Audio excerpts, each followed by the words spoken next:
and welcome to Wedding Secrets with me, Claire. Thank you so much for coming and joining our video. Make sure you're nice and comfy and you have your notepad and pen at the ready.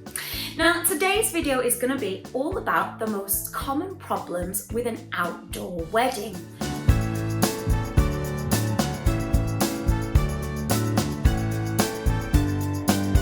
So, perhaps before you think, oh no, I'm having an indoor wedding, are you having your ceremony outside but your function inside? Are you having it the other way?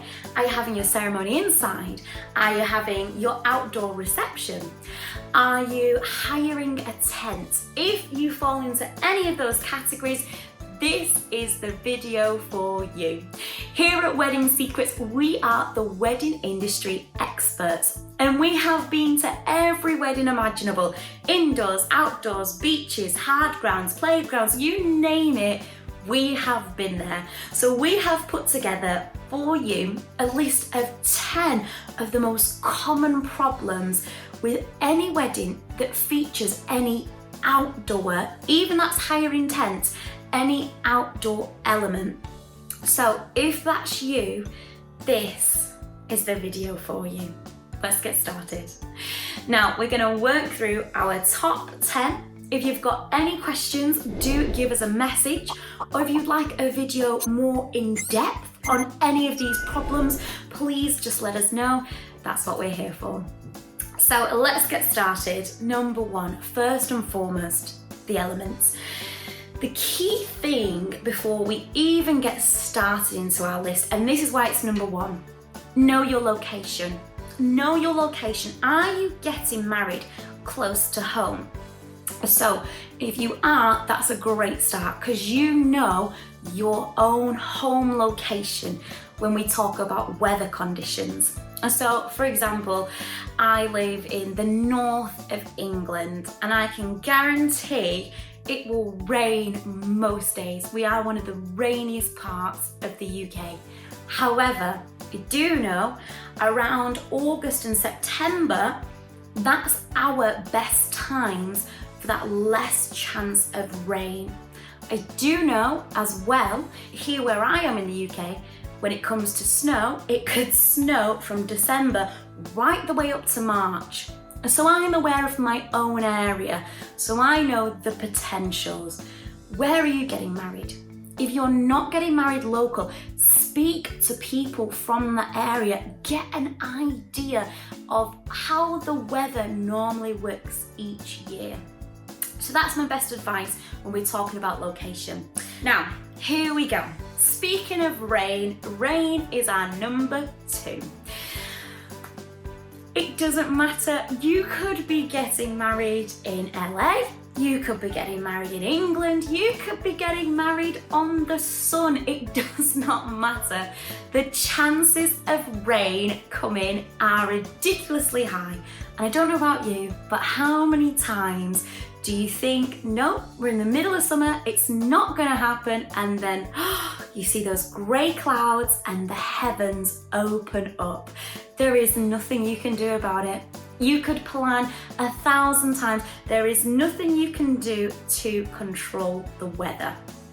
What you can do is the key thing that we say at Wedding Secrets, be prepared. Be prepared for every single outcome. So let's talk about how you can prepare for rain. There are beautiful ways to do this. Umbrellas. Get yourself down to a cheap shop, such as Primark, buy 30 umbrellas. They're about £1 in Primark. Put that money into your budget. Have a beautiful basket in your wedding ceremony with umbrellas so your guests can help themselves, and I promise you, for that £30 you're going to spend on 30 umbrellas, you will make a lot of your guests extremely happy. Now, if you are having an outdoor ceremony and it rains, a really good thing to do is, if your venue is nearby, or wherever your space is that you're hiring, have a chat with the people who are actually running the venue or the space. See if there's a way you could pay for a deposit on a tent. So let's say if you're having an outdoor ceremony, the heavens open, your staff can already grab that tent and put it up within a matter of minutes. If there's a way to just have a deposit down on that tent just in case, or a gazebo, anything you can think of just to be prepared, because I promise you, you'll be thanking your lucky stars later down the line. Now also, a key note, if you are having an outdoor reception as well and you have any food, make sure, even if the weather is set to be gorgeous, just cover the food. Cover the food, because the last thing we want is soggy sandwiches. So just little hints and little helpful tips. Right, number 3. This is one that I know very well. Strong winds. Again, it's out of your control. There is nothing that you can do. However, if you are having anything, any part of your wedding outdoors, if you have any decorations at all, this could be even a little table with cards on, doesn't matter, weigh it down, weigh everything down. If you have a beautiful floral arch, weigh it down, just weigh everything down, do not take the risk. Also, for those of you who are having a tent, a large tent, make sure you double secure it. Don't take the risk, because if you don't do those extra security measures, chances are it's going to be windy and it's going to be chaos. Now stay with us to the end of the video, because I want to talk to you a little bit more in depth about those of you who are hiring tents. Just a few extra hints I'll come back to right at the end. Right, number 4, completely different. We're going to be talking about humidity. Again, there's nothing you can do to help it. It's gonna happen. If it's gonna be a humid day, it's gonna be a humid day. But your guests, they can get so uncomfortable, hot and sweaty, and they're not really gonna be feeling their best. There's a few ways that you can help combat this. So, when you have everyone sat down, why not have your wedding pamphlet, your little wedding booklet? Why not have some sort of lollipop stick so the pamphlet can be folded, you slide in a lollipop stick, and then your pamphlet can be turned into a paper fan.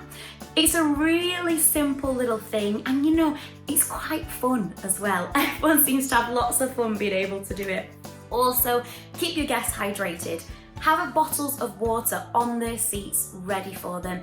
It's gonna cost you a few pounds. Just make sure they are comfortable.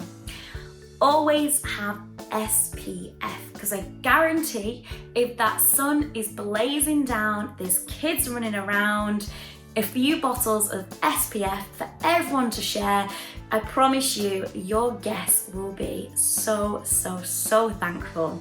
And also, a final note just on humidity. We all know our local areas, and we all know when the sun can be at its peak, which is usually around midday, so about 12 till 2. Now that's my area, I'm not sure about yours. Why not plan your ceremony for 3, just so you know that main peak of heat from the sun has already passed. Or have it earlier when it's a bit cooler in the mornings. These are just all different ideas to help your day run as smooth as possible. Now, opposite to that heat and humidity, cold, drops in temperature. Again, make sure your guests are comfortable. Why not pop to a cheap shop, again, such as Primark, buy throws. Then with the throws, on the ceremony chairs, you can beautifully display the throws on the back of the chairs. So when the guests sit down, they have got the option just to put that throw around them. Or even little shawls as well. Again, just £1, £1.50, and they can just pop it around their actual shoulders, and it makes them feel that as guests, they've been considered, and they'll be so much more comfortable. Now, other ways you can help with the cold drop in temperatures. Again, speak to the venue. Have they got any heaters, space heaters, outdoor lamps? Any way you can bring a bit more warmth into an outdoor ceremony. A great tip, and I think it's quite a beautiful one. When it comes to your drinks, why not have a warm drink instead? And you could put a twist on it, almost like when you go to a wedding and they have a signature cocktail, you could have a signature warm drink such as mulled wine and pumpkin spice. Something along those lines that's really special, but also it's gonna warm them up too. Right, number 6, sand. Are any of you getting married on the beach?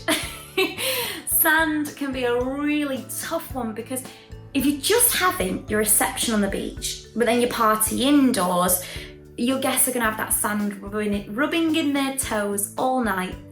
Why not encourage guests to take their shoes off when they're coming to sit down for your ceremony?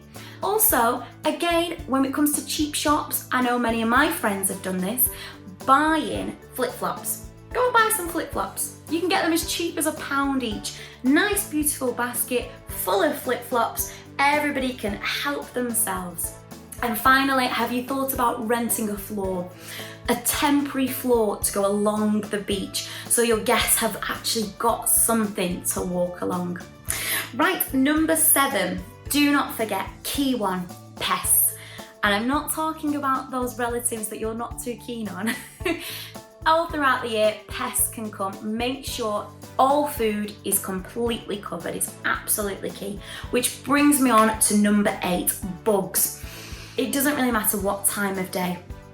You're gonna get bugs. Make sure all food is covered, whether that's beautiful platelets, cling film, doesn't matter. Make sure no food is left out. Then when it comes to bugs, why not buy just a few bottles of bug spray? Or you can actually buy candles that have got repellent in. They have an oil within the candle. Maybe a few hours before the wedding, perhaps light some of these oil candles. It'll just clarify the air a little bit and hopefully keep those bugs away. And you know, a really good idea, the staff at your venue, they'll be local. They would have worked there for hopefully quite a few years. Have a chat to them. Ask them about what bugs often come around, what type of year, and flowers. This is a key one. Certain bugs are unfortunately attracted to certain flowers. Talk to your florist. Ask her which seasonal flowers we should be avoiding. It's all about communication. When you start speaking to your florist, when you start speaking to your venue, your caterer, get an idea, because these are local people. They will know more than anyone. Right, but again, if you do want any more information on those things, give us a message and we can share our knowledge with you. Now, number 9, this is a key one again. Birds. Although birds are very beautiful and very lovely, not too great when they leave a bit of a mess. Speak to your venue, be prepared. Be prepared for every outcome and every visitor, every unwanted visitor to your big day. Now, finally, number 10, onlookers. This is a big one. If you are having an outdoor wedding, you have to be prepared. If it's in an area with public footfall, you're probably going to have people coming and looking, staring. If you're okay with that, brilliant. If you're not, is it really the right venue, the right area for you? Because if it's in a very public place, especially on a beach or maybe perhaps in an area of greenery, people can't help. They're excited by your big day. They can't help coming having a nosy. There are certain ways to avoid it though. Perhaps hire some plants, some quite high plants to give you a bit more privacy. Don't choose times in certain peak moments. For example, I know quite a few people who've got married on some of the piers here in the UK, and the piers going out to sea can be extremely busy with tourists. Are you okay with tourists looking at you on your big day, taking pictures of you on your big day? All these things you've got to consider. Now, there you have it, your top 10. But very quickly, I just wanted to come back to those of you who are hiring tents and marquees. Here at Wedding Secrets, we have had many, many years of experience with this. The one thing that we will say, and do make sure, if you are going to hire one, try and find one that's all inclusive. So a company that will fit it as well. We have known couples in the past to simply hire it and say, yeah, we'll put it up. But remember, high winds, bad weather, you really want that professional, that expert to install it as well, because you know you're going to get that extra security. So do consider that. And again, when you are choosing a tent or a marquee, please do your research. Make sure you find a trusted, recommended company. Right, I hope all of those tips have helped you. And all I will say for those of you having an outdoor wedding, when you get it right, when you can be prepared, you will feel so much more relaxed, so much more at ease. And remember, above all else, if it rains, if it pours, if it winds, if it's boiling hot, it doesn't matter. Remember, it's your big day and you've got to enjoy it. Thank you very much for listening.